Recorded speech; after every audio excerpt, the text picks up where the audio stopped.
حضرت موسیٰ علیہ السلام نے ایک بار اللہ تعالیٰ سے پوچھا، یا باری تعالیٰ، انسان آپ کی نعمتوں میں سے کون سی ایک نعمت مانگے تو کیا مانگے؟ اللہ تعالیٰ نے فرمایا، صحت۔ میں نے یہ واقعہ پڑھا تو میں دنگ ہو کر رہ گیا۔ صحت اللہ تعالیٰ کا حقیقتاً بہت بڑا تحفہ ہے، اور قدرت نے جتنی محنت اور منصوبہ بندی انسان کو صحت مند رکھنے کے لیے کی ہے، اتنی شاید پوری کائنات بنانے کے لیے نہیں کی۔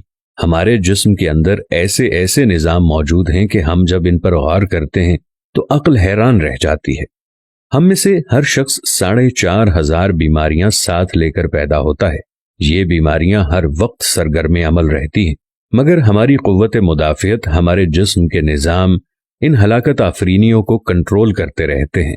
مثلا ہمارا جسم روزانہ ایسے جراثیم پیدا کرتا ہے جو ہمارے دل کو کمزور کر دیتے ہیں، مگر جب ہم تیز چلتے ہیں، جاگنگ کرتے ہیں یا واک کرتے ہیں تو ہمارا منہ کھل جاتا ہے، ہم تیز تیز سانس لینے لگتے ہیں۔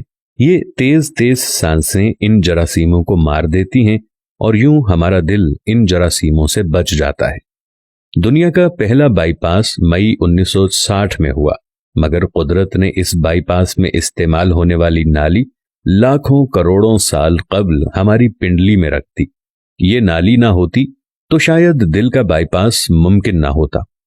مثلا گردوں کی ٹرانسپلانٹیشن 17 جون 1950 میں شروع ہوئی، مگر قدرت نے کروڑوں سال قبل ہمارے 2 گردوں کے درمیان ایسی جگہ رکھ دی ہے جہاں تیسرا گردہ فٹ ہو جاتا ہے۔ ہماری پسلیوں میں چند انتہائی چھوٹی چھوٹی ہڈیاں ہیں۔ یہ ہڈیاں ہمیشہ فالتو سمجھی جاتی تھیں، مگر آج پتہ چلا کہ دنیا میں چند ایسے بچے پیدا ہوتے ہیں جن کے نرخرے جڑے ہوتے ہیں۔ یہ بچے اس کی وجہ سے نہ اپنی گردن سیدھی کر سکتے ہیں، نہ نگل سکتے ہیں، اور نہ ہی عام بچوں کی طرح بول سکتے ہیں۔ سرجنوں نے جب ان بچوں کے نرخروں اور پسلی کی فالتو ہڈیوں کا تجزیہ کیا تو معلوم ہوا کہ پسلی کی یہ فالتو ہڈیاں اور نرخرے کی ہڈی ایک جیسی ہے۔ چنانچہ سرجنوں نے پسلی کی چھوٹی ہڈیاں کاٹ کر حلق میں فٹ کر دیں، اور یوں یہ معذور بچے نارمل زندگی گزارنے لگے۔ ہمارا جگر جسم کا واحد عضو ہے جو کٹنے کے بعد دوبارہ پیدا ہو جاتا ہے۔ ہماری انگلی کٹ جائے، بازو الگ ہو جائے یا جسم کا کوئی دوسرا حصہ ٹوٹ جائے تو دوبارہ نہیں اگتا، جبکہ جگر واحد عضو ہے جو کٹنے کے بعد دوبارہ اگ جاتا ہے۔ سائنسدان حیرت میں تھے کہ قدرت نے جگر میں یہ اہلیت کیوں رکھی۔ آج پتہ چلا جگر عضو رئیس ہے، اس کے بغیر زندگی ممکن نہیں، اور اس کی اس اہلیت کی وجہ سے یہ ٹرانسپلانٹ ہو سکتا ہے۔ آپ جگر دوسروں کو ڈونیٹ کر سکتے ہیں۔ قدرت کے چند ایسے معجزے ہیں جو انسان کی عقل کو حیران کر دیتے ہیں، جبکہ ہمارے بدن میں ایسے ہزاروں معجزے چھپے ہوئے ہیں، اور یہ معجزے ہمیں صحت مند رکھتے ہیں۔ ہم روزانہ سوتے ہیں، ہماری نیند موت کا ٹریلر ہوتی ہے۔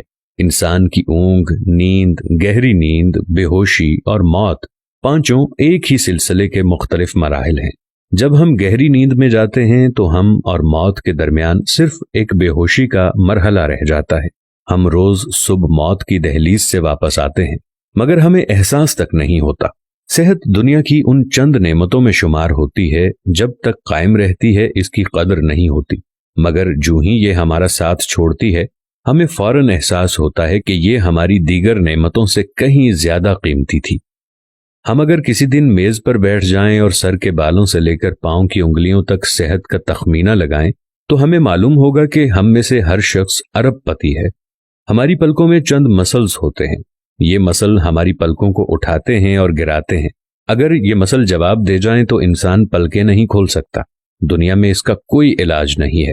دنیا کے 50 امیر ترین لوگ اس وقت اس مرض میں مبتلا ہیں، اور یہ صرف اپنی پلکیں اٹھانے کے لیے دنیا بھر کے درجنوں ڈاکٹروں کو کروڑوں ڈالر دینے کے لیے تیار ہیں۔ ہمارے کانوں میں کبوتر کے آنسو کے برابر مایع ہوتا ہے۔ یہ پارے کی قسم کا ایک لیکوڈ ہے جس کی وجہ سے ہم سیدھا چلتے ہیں۔ یہ اگر نہ ہوتا تو ہم سمت کا تعین نہیں کر پاتے۔ ہم چلتے ہوئے چیزوں سے الجھنا اور ٹکرانا شروع کر دیتے۔ دنیا کے سینکڑوں ہزاروں عمرا آنسوؤں کے برابر اس قطرے کے لیے کروڑوں ڈالرز دینے کے لیے تیار ہیں۔ لوگ صحت مند گردے کے لیے لاکھوں روپے دینے کے لیے تیار ہیں۔ آنکھوں کا قرینہ لاکھوں میں بکتا ہے۔ دل کی قیمت لاکھوں کروڑوں میں چلی جاتی ہے۔ آپ کی ایڑی میں درد ہو تو آپ اس درد سے چھٹکارے کے لیے لاکھوں روپے دینے کے لیے تیار ہو جاتے ہیں۔ دنیا کے لاکھوں امیر لوگ کمر درد کا شکار ہیں۔ گردن کے موہروں کی خرابی انسان کی زندگی کو اجیرن کر دیتی ہے۔ انگلیوں کے جوڑوں میں نمک جمع ہو جائے تو انسان موت کی دعا مانگنے لگ جاتا ہے۔ قبض اور بواسیر نے لاکھوں کروڑوں لوگوں کی مت مار دی ہے۔ دانت اور داڑھ کا درد راتوں کو بے چین بنا دیتا ہے۔ آدھے سر کا درد ہزاروں لوگوں کو پاگل بنا رہا ہے۔ شوگر، کولیسٹرول اور بلڈ پریشر کی ادویات بنانے والی کمپنیاں ہر سال اربوں ڈالر کماتی ہیں، اور آپ اگر خدا نخواستہ کسی جلدی مرض کا شکار ہو گئے ہیں تو آپ جیب میں لاکھوں روپے ڈال کر پھریں مگر آپ کو شفا نہیں ملے گی۔ منہ کی بدبو بظاہر معمولی مسئلہ ہے، مگر لاکھوں لوگ ہر سال اس پر اربوں روپے خرچ کرتے ہیں۔ ہمارا معدہ بعض اوقات کوئی خاص تیزاب پیدا نہیں کرتا اور ہم ان نعمتوں سے بھری دنیا میں بے نعمت ہو کر رہ جاتے ہیں۔ ہماری صحت اللہ تعالیٰ کا خصوصی کرم ہے، مگر ہم لوگ روز اس نعمت کی بے حرمتی کرتے ہیں۔ ہم اس عظیم مہربانی پر اللہ کا شکر ادا نہیں کرتے۔ ہم اگر روز اپنے بستر سے اٹھتے ہیں، ہم جو چاہتے ہیں وہ کھاتے ہیں اور یہ کھایا ہوا ہضم ہو جاتا ہے۔ ہم چل سکتے ہیں، دوڑ سکتے ہیں، جھک سکتے ہیں، اور ہمارا دماغ، دل، جگر، گردے ٹھیک کام کر رہے ہیں۔ ہم آنکھوں سے دیکھ رہے ہیں، کانوں سے سن رہے ہیں، ہاتھوں سے چھو رہے ہیں، ناک سے سونگھ رہے ہیں اور منہ سے چکھ سکتے ہیں، تو پھر ہم سب اللہ تعالیٰ کے فضل اور اس کے کرم کے قرض دار ہیں۔ ہمیں اس مہربانی پر اللہ کا شکر ادا کرنا چاہیے، کیونکہ صحت وہ نعمت ہے جو اگر چھن جائے تو پوری دنیا کے خزانے خرچ کر کے بھی یہ نعمت واپس نہیں لے سکتے۔ ہم اپنی ریڑھ کی ہڈی سیدھی نہیں کر سکتے۔ یا اللہ، تیرا لاکھ لاکھ شکر ہے۔ اگر آپ نے شکر ادا نہیں کیا تو جلدی سے شکر ادا کیجئے۔ یا اللہ، تیرا لاکھوں کروڑوں دفعہ شکر کہ تو نے ہمیں صحت مند پیدا فرمایا ہے۔